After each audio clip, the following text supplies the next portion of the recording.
गल जिथे वालदेन देखने तो वो तो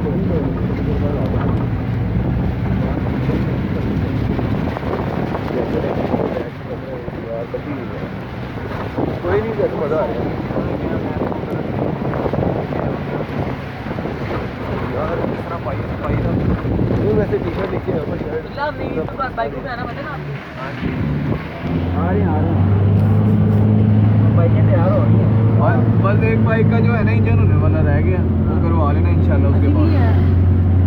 यार थोड़ा सा कैश कर 128 का यार हो रहा है कैश कर दें शेयर कर देंगे वो कर रहे हो रहा है यार तू बना रहा था हमने कुछ दिया वीडियो चल ठीक है तू बना रहा है हां ठीक है